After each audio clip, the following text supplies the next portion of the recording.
channeling a spell. This is going to be a Fire Raga. It doesn't kill somehow, and it kills Naiads to land a kill. Oh my god! Here, apparently not, because she is going for the back line. This is instant casting. Might have a chance.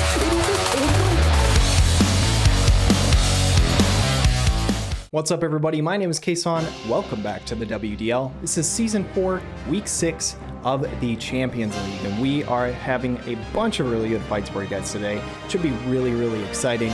Before we jump into the fights, I just wanted to take a good look at the standings here.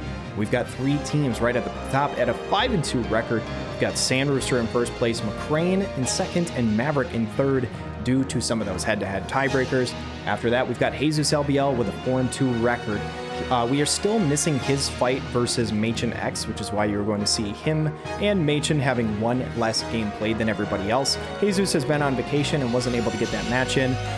The next video that comes up for Champions, we will have that fight in there as a bonus fight, but it will not be in this video. However, Jesus did get his normal match in for this week. We've got Turambar and the Ferrets in 5th place, currently at a 4-3 record. MaechenX currently sitting at 3-3 in 6th, and then we've got 4 different teams all sitting at 3-4 currently. ReadyPlayerWill with Fight Club, SurfTaco with Britney's Spears, Coppola with Sword and Sorcery Mercenaries, and JB79 with the Paranoid Androids. JB79 coming off a 2-win week last week, starting off the season 1-4, but he's looking to try and make his way up the table here. As numero 80, Coach of Blind Enthusiast, 2-5 at the moment. Kind of needs to win out, or at least needs to win, I think, 3 of the next 4 fights to have a chance of the playoffs. And Ram 9 of the Rock Boys currently sitting at 1-6. This is a bit of a shocker for me. Absolutely incredible player. I would not be surprised to see him go on a tear on these last 4 battles here. We'll have to see what happens, guys. So that is how it shakes out as of right now. Let's check out the battles. Let's see how they go.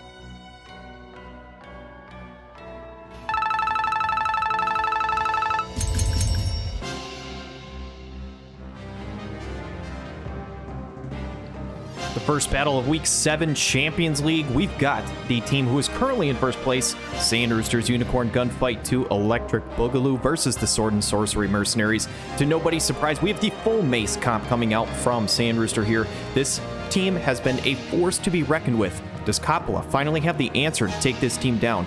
As Eldiro's Theorem's going to come out, big old limit break giving CT to the party. They've already got a barrier online. They've already got a bunch of buffs, status nullifications.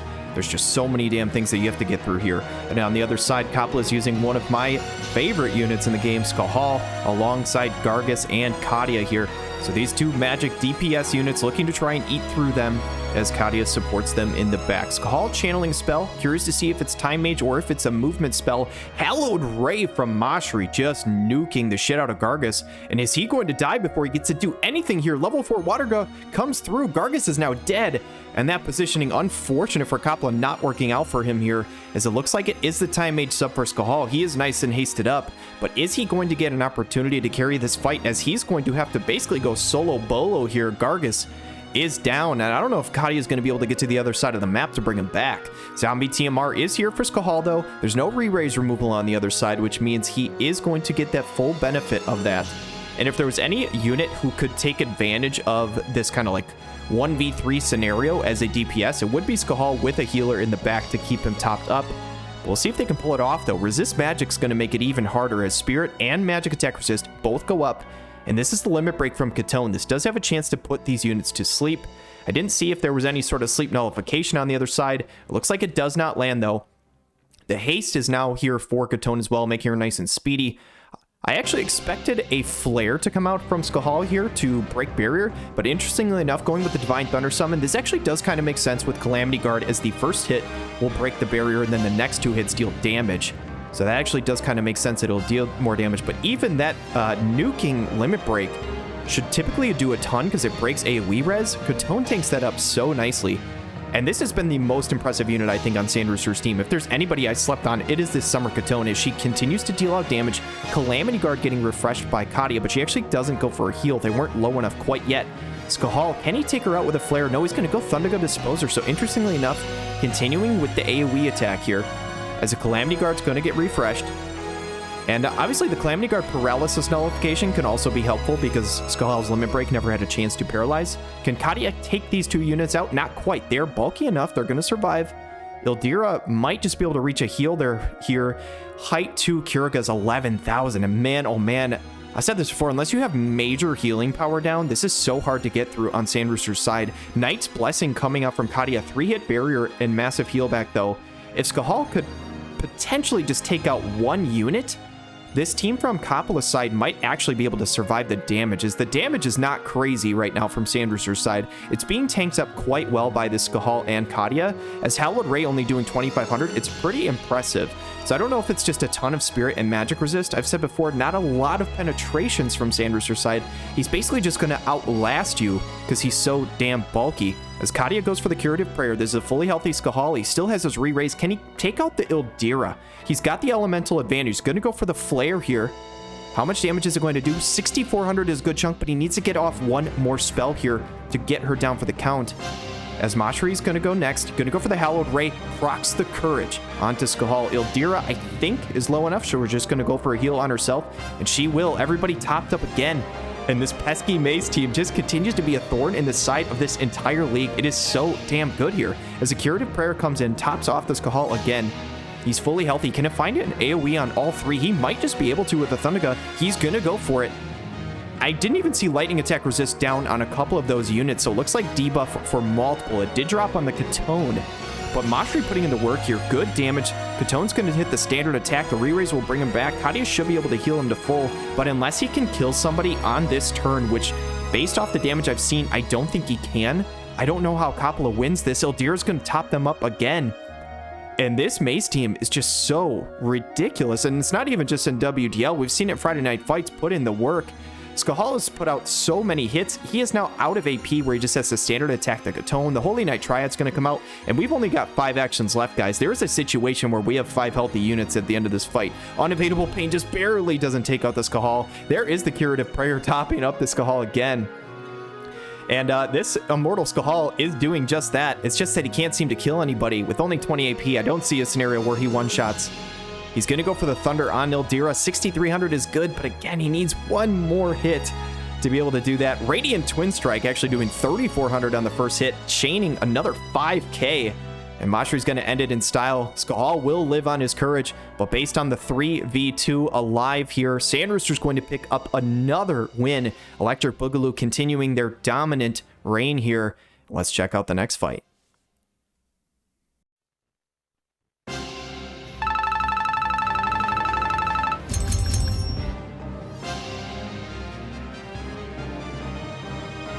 Next up, we've got the Rock Boys versus House Shoopuf growing Stronk. And on looks like on MaechenX's side, we are running Miranda, Melnia, and Tyrell. Ram 9 side, we're going Reagan, Halloween Ryryu, and the Murmur. So this will be interesting. A remove re-raise is online for the Melnia on the other side. Curious to see if that'll matter. The only reason it would is if Zombie Teamer comes out. We have seen Ram 9 use this before, though. Looks like not opting for it, though, on the Halloween Ryryu, using a different TMR with a chance to Berserk. Pulling the Vega TMR out here. As Tyrell's going to go Divine Power, this is a fantastic buff. I've said it before, healing power, defense piercing. Most importantly though, 100% debuff resistance, and that is any kind of debuff. Which is very, very valuable here. As Miranda's going to channel, I think, probably another fast cast. So Machen's trying to get his entire team hasted up. As Reagan's got Courage. Melnia might be in range to deal damage. No, not quite actually. Gonna go Boon of the Lion, get that AoE attack resist up. And Halloween Ryryu, does he have another buff? He doesn't have a ton in his kit. Yes, he does. Paladin sub-job. Gonna give him the Immortal Spirit. And I don't think there's any Courage removal on this. Oh, I take that back. I think Miranda might have Courage removal. No, I think she just has re-raise removal. So that Courage, I think, should not be dispelled. As Murmur's gonna start channeling another fast cast here. Reagan's still not in range to deal damage, but does get the store off. His next hit is going to hit very hard. Or at least it should. As Grace of Eternal Friendship, this is the original Black Rose Helena TMR. Melnia should be able to finally kick off this fight, though. 36 actions left. We're finally, I think, going to be able to get some damage. She has good range. I take it back. I've gotten fooled by this again. Linearity comes out. Does get her effect range up, though, which means that certainly next time she will be able to deal damage. As the fast cast comes on through Ryryu, so he's aced it up. Gonna go for the limit break. This is just on Tyrell. This does have a chance to poison, so that debuff resistance is always great, but the poison definitely lands. It's going to do a good chunk of damage. Tyrell, what is he going to go for? He's going to go for the power break, 2,800 damage. I think it lowers the attack. That poison is going to tick down any damage that the Blood Sword would have healed for him, and Reagan's just going to cut him in half. Ram 9, with only 1 win on the season right now, is looking in pretty good shape. He's currently at a 3v2 advantage. Castigation comes out from Melnia. A good chunk, about 4k onto both of the carries on Ram 9's side. Miranda's starting to channel, though. And what is it? Are they in range for a Water Gut, or is this another fast cast? Beachside Rejuvenation, a very nice tech here. This is the Summer LC TMR, getting that quick heal on from range. Spellbreaker's going to do 4k. Give himself some protect and regen as well, and it is the fast cast. So Miranda's still not in range to deal damage, and these main 2 carries on Maechen's side are just kind of getting tripped up here, not be able to hit anything. Melnia does not do nearly enough damage to the Murmur in the back. Azure Blade Strike almost one-shots her, and Rairu, I think, should be able to take her out on the next hit, unless Miranda has something to say about it. Can she go and put somebody to sleep with the Water Gun? She's thinking long and hard about what she's going to do. Does that mean it's going to be the limit break? Yes, it does. That often happens when it's a limit break. They think long and hard about it. Crimson Storm could confuse. That could turn this fight on its head here, as it does confuse the Reagan. That could be pretty massive. Rairu, does he go and take out the Melnia, or does he end up going for Miranda? He's going to go Stone Gus Saber. He's going to take out the Miranda. It is now at a 1v3 advantage for Ram 9, and Melnia, unless she can double kill here, which I don't think she can. I don't think she has the Courage removal. It's going to be tough. She gets damage onto both the Reagan and the Murmur, but that is going to get rid of the confusion, and Jamming Thrust will take her out. And Ram 9, I've said it before, is obviously a fantastic player. He won the whole thing, Grand Champion of Season 2. He's only managed to pick up 1 win this season, but I think there's always luck involved in one regard, and 2, I think he's trying to make a point of using the units that he really wants to use as well. But mad respect to him for picking up this win. He keeps his playoff odds alive. In order to make the playoffs, he has to win out, no matter what. And so he picks one up this week, and can he continue that hot streak going forward? We'll have to find out. A huge congrats to him. Let's jump into the next fight.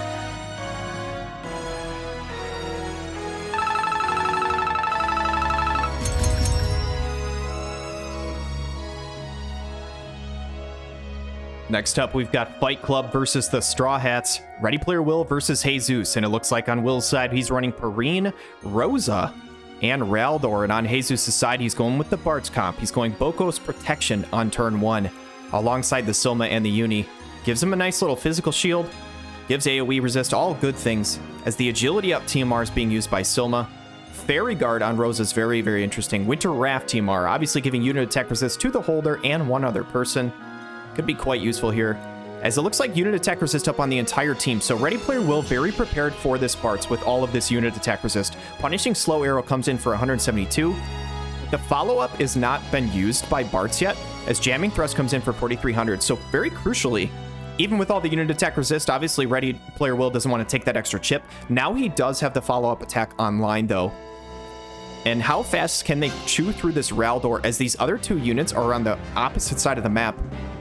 Can Raldor buy enough time for these 2 units to kind of close in and deal damage? As Re-Raise is here for the Perrine.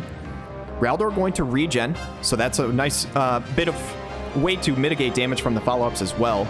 It's just basically giving yourself extra health as you close the gap. Taunting Blade going to give himself hate. Punishing Slow Arrow basically does nothing. What does the follow-up do? 2,300. Stoked quite well, I would say. He only has 2 follow-ups left, and 2,300 is very, very good. Bart's, though, I think is going to be able to go for an attack here. No, he's going to go Rebellious Spirit. He's not actually in range. He's got to be in range. My thought is that Silma plus the follow-up must kill this Raldor. I'm thinking that's probably why he's not attacking, because she's already channeling a spell. That's my guess. I think he should be able to hit from there. Thunder has 4,000. The follow-up does crit this time, and you can see how much crit damage there is for Jesus, as that did so much more damage than the first time. And that's exactly what happened. Bart's knew that the follow-up would kill Raldor, so he didn't have to attack. Actually does give him some extra AP, which works out pretty well for Jesus here, and can Will somehow come back from this 3v2. Perrine is a very strong unit, so she has a chance at this. It looks like Bart cannot quite reach, fully out of buffs. Motherly Punishment coming out. This is going to chew through the physical barrier, which is massive. It's a 3-hit physical barrier, so he soaks that damage well, but he will not be able to mitigate the next hit of damage nearly as well. Uni hitting the arrow fall, though, is crucial, because this does get rid of the haste on Perrine's side, which means she will not likely be able to lap. Blood Sword doing a ton of damage and healing Bart's all the way back up to full. Perrine, I don't think is going to be able to one-shot this Bartz, and this is going to be hard for ReadyPlayerWill to come back unless she can lap. But again, that haste nullify is going to make it very, very difficult for her. The one thing going for Will, though, is the other two units are too far out of range. Subjugating Fist, though, does over 8k. If Perrine can get one more attack off on Bartz, ReadyPlayerWill does have a chance in this fight. But looking at the turn order, Bartz is going to go before her. Punishing Slow Arrow for 1300.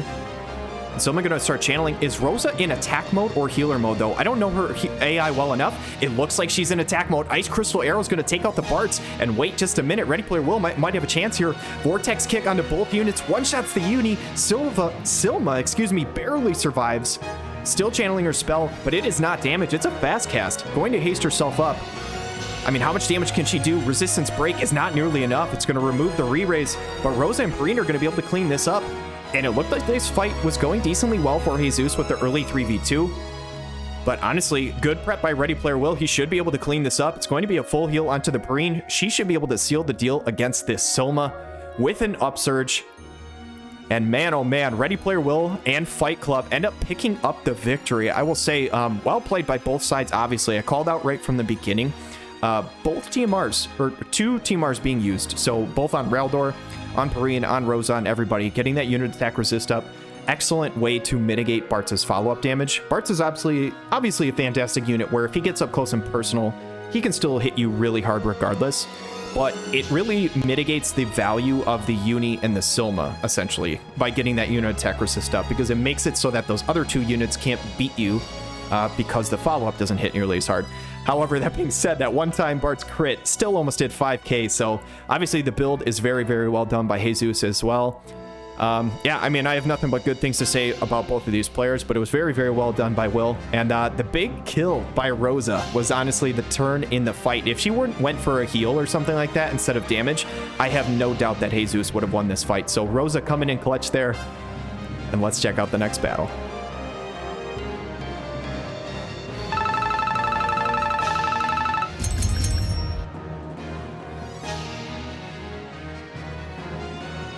All right, guys, we've got the Blind Enthusiast versus Symphony of the Knights. Blind Enthusiast and numero 80 kind of up against the wall here. I don't know if they technically have to win out to make playoffs, but they have to do something close. I think they have to win all their games except for maybe one to have a chance, whereas Maverick is looking to try and keep pace at the top of the table after Sandrooster has already won, looking to try and keep that tie going. Crystal Grace coming out from Winter Victoria. So we've seen this team once or twice from numero early in the season. Double bow units alongside Joom, as the full axe comp is here again for Maverick. I think Joom should be able to tank up damage actually fairly well against this axe comp if she's able to build up slash res. This team from Maverick's side doesn't typically have tons of slash penetration, but we'll have to see. Tonight, the moon bleeds red. Halloween Lucio going to pop his own TMR. Momentum is here for Corwell. So both of these bow units nice and hasted up.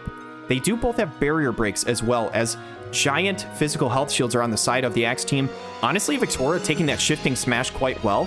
It does upgrade, or basically kind of neuter her AP cost though, as it increases the cost by 50%. Barrier break arrow coming out, you can see that cost 20 instead of something like 13 or 14 that I think it would have at the time.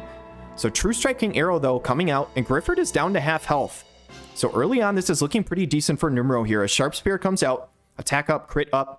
And Grifford going to go for the Joom this time. Sleep Reaver only 1200, even with the elemental advantage. This is what I was saying. Joom can build up quite a bit of slash resist. Grifford typically does not have a ton. He can get a lot of defense pen, but the other one he normally does suffer from, as True Striking Arrow almost takes out this Grifford. Winter Victoria should be able to kill on the next turn. And how much time can Joom buy for these backline units, as she's doing a very nice job against this Cyrell as well. Winter Victoria is going to snipe the Grifford and build up that AP bar, so she's back up to 41. Halloween Lucio, elemental disadvantage, but he is a monster. He's going to go King of the Dead, and this will also give him haste, which is a big deal. How much damage is it going to do? 1500. Removes the protect though, which can be pretty massive in terms of some of that damage mitigation. Focus targeting from the Corwell, and Lucio nice and speedy with the haste is going to lap and be able to chain with himself. Dispel Slam's going to do 2k, but Joom is standing her ground. She was doing very well here, as she's going to go for the limit break. She doesn't go for the guaranteed hit. She goes for Storm Dance of Vacuity here. I'm not sure if this is a barrier break or why she would opt for that, but she misses it.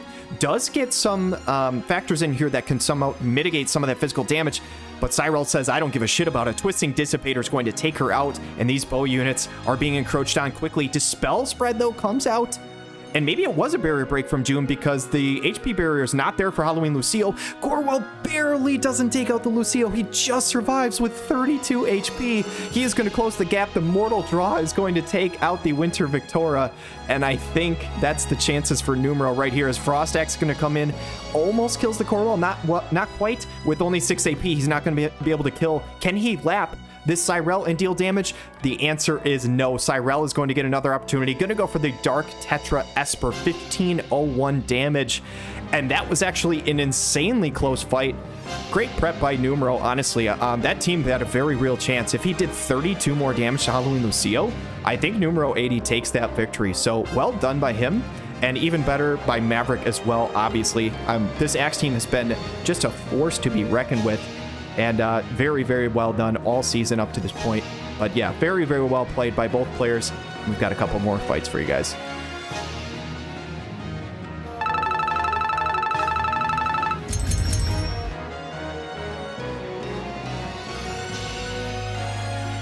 Next up, we've got SurfTaco's Britney Spears versus Scarlet Moon Empire, coached by MacRain. And it looks like a Rugia, Summer Elsorel, and Rachez team coming out from SurfTaco.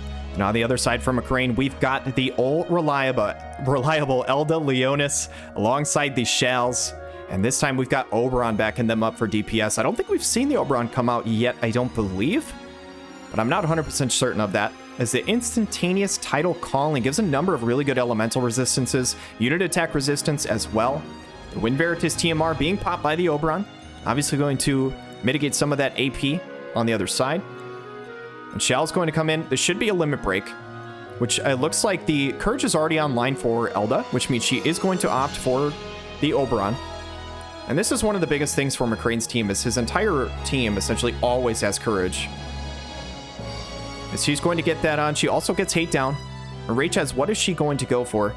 She's going to go Sword Song Formation. So slash tech up, crit rate. Nothing crazy, but it does amp up her damage just a little bit.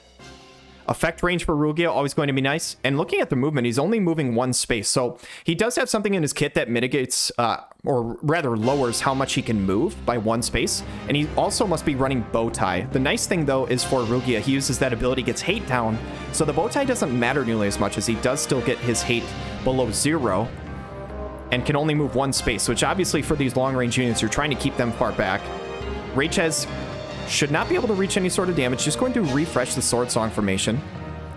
Does help her AP bar quite a bit, though. Oberon going to start channeling his barrier. One of those old barriers that actually does have a cast time to it. As Rugia going to go next. Going to go Dual Disruptor. Tanked up insanely well by the Zelda. I expect nothing less. This guy's been a beast all season. Just going to heal himself all the way back up to full with that regen. Going to proc the Store, which means his next hit should hit pretty damn hard here. Summer Elsie, though, going to start channeling something. I expect her to deal a decent amount of damage. I think that is the last hit of his barrier. It was the third hit, I believe. And oh yeah, you can see it here as the Counterman Slash, going to be a nice little water chain. The barrier being gone, hits for almost 8,000. Shell's going to start healing up, though. Her heals are not crazy. I do wonder if this is going to fully top up Elda. I imagine it probably still does, as I don't think her healing power down. Big old limit break coming out from the Oberon. 6,600 is a good start, but does not kill the Rugia. Curious to see, though, does the haste, as it looks like the prayer does 5k, does the haste allow Oberon to lap? It does not, which means Rugia gets for another attack off. The Amber Bombardment only doing 1,700, Rupture 770, no crits. So looking at all that crit evasion on the side of MacRain, Oberon's going to close the gap here, take out the Rugia, and this is looking pretty decent for the Scarlet Moon Empire in this 3v2 advantage. But Summer Elsie has something to say about it. She says, I'm probably going to proc your Courage here with a big old Dreamy Typhoon. She's going to limit break. If she wasn't full health, it would heal her up to full health, but she was not. Does Elda actually hit Courage? No, he has 39 health. That could actually be massive. It did not proc his Courage. Pummel coming in and starting a nice chain onto Rachez. Considering the elemental disadvantage, that was a lot of damage, but I think that was the turn after his Store, which amplifies his attack to a ridiculous amount. This is one of the coolest Esper animations I've ever seen. This is Leviathan. I pretty much never get to see this. A smart tech coming out from SurfTaco, though. Leviathan obviously on the Esper board, giving some pierce resistance. So expecting pierce damage from MacRain's team. Lands a slow with the Esper. That could be massive in terms of turn order. I can even see where all that is on the list there. But he might not be able to get to act again very soon. As a Curative Prayer coming in for 5k. It is pretty huge, though, that that Courage did not get popped. I'm actually wondering if it's almost a bad thing, as she didn't go, because she would have been going for full life instead of a heal if Courage got popped earlier. As Law of Geo-Assimilation comes down, kills the Elda. Now Shals is living on Courage. Heaven Splitter dealing 8k, and this fight has turned. With the water effect of the Esper on the map right now, these water units are dealing ridiculous amounts of damage. I've said before, but this Esper effect can have a massive effect on the outcome. Launch coming in, killing the Rach as though Summer Elsie's now in a 1v3, 1v2. The full life whiffs. Oh my goodness, that might be the difference in the fight right now. As Summer Elsie's going to proc the Courage on Oberon. How fast and how much damage can this Oberon do to this Summer Elsie? The Curative Prayer is going to hit for 5k, but I'm pretty sure Summer Elsie can one-shot this Oberon. So Oberon needs to kill right now. Thunder Smite's going to do 5,300, which is a good chunk. But unless he laps, which it looks like he is not going to, I think she's going to be able to take him out here. She's going to move to the side. What is the casting time like? She's going to act first. She's going to go Law of Geo-Assimilation, going to double kill. And SurfTaco and Britney Spears are going to pull that fight off. They're going to claim the victory here over Scarlet Moon Empire. Guys, I do think that full life whipping probably matters, but I don't know for sure. The one thing I will say is that Summer Elsie, I think, based on the positioning, could have found an AoE onto both Elda and the Oberon.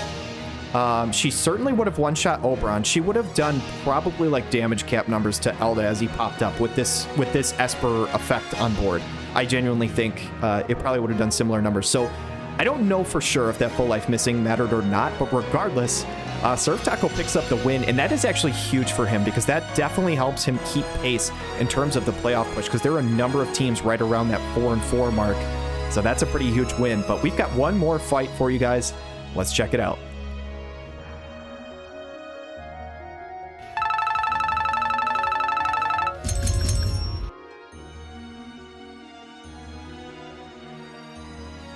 All right, guys, the last fight of week 6 here. We've got JB79's Paranoid Androids versus Turambar's Fire Ferrets. And this is a team we have not seen yet coming out from JB79, I don't think. This is 9S and Curry we have seen, but Winter Wrath, I don't think has made an appearance.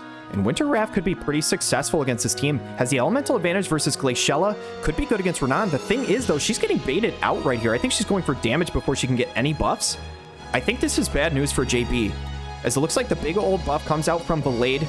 Decent damage coming out from the Winter Wrath, but she does not have either one of her buffs that really mitigate some of that magic damage. Is Renan going to be able to take advantage of that? As he's going to close the gap. Thunderbolt, I take that back. That did not do a lot. 2,000 damage, even with the magic attack resist drop, is not a ton.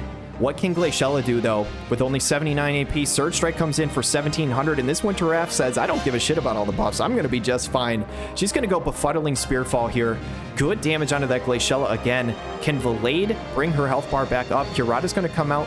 Not quite full health, but it is a good chunk. Curry's going to finally join the fight. Frostmaw Barrage, does any Frostbite land? Yes, it does. Onto Glaciella as well, and that is the one you probably really need to avoid if you are Turambar, as the Ball Lightning Plus comes out. The Winter Wrath doing a fantastic job just soaking all these hits. The Star Spangled Surprise is going to come out. This should deal a good chunk of damage to both of these units, I would think. 3,500 to the Glaciella, 5k to Renan. Landing the slow, though, is disastrous for Turambar. As Assault Field going to be refreshed from 9S. He really hasn't joined the fight much at all.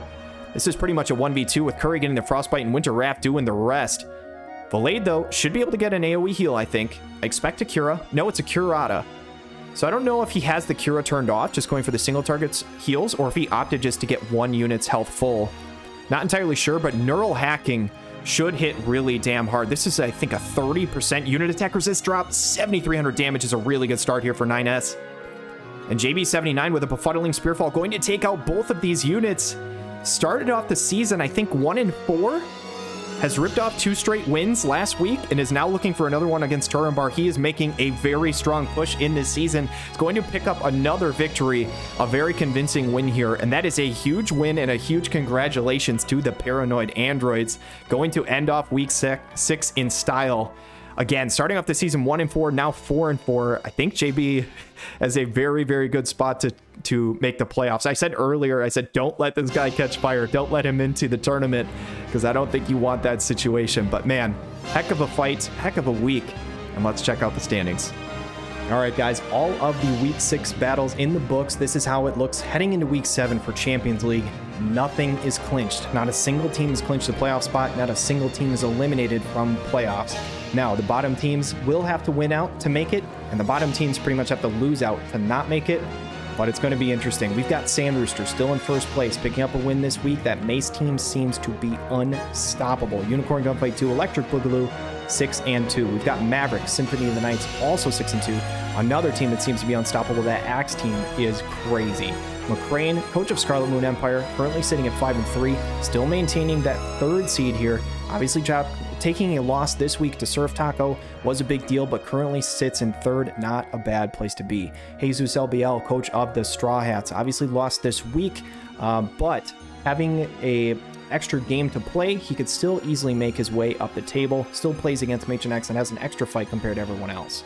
So as of right now, though, we have 4 different teams tied for 5th right now with a 4-4 record, and based on tiebreakers, if it were to end this season, this is how it would go. JB79 would be 5th, ReadyPlayerWill at 6th, Turambar 7, and SurfTaco 8. After that, we have MaechenX currently sitting at 3-4 as well. Again, if he were to win against JesusLBL, we would have a 6-way tie at 4-4. That is how crazy this league is right now.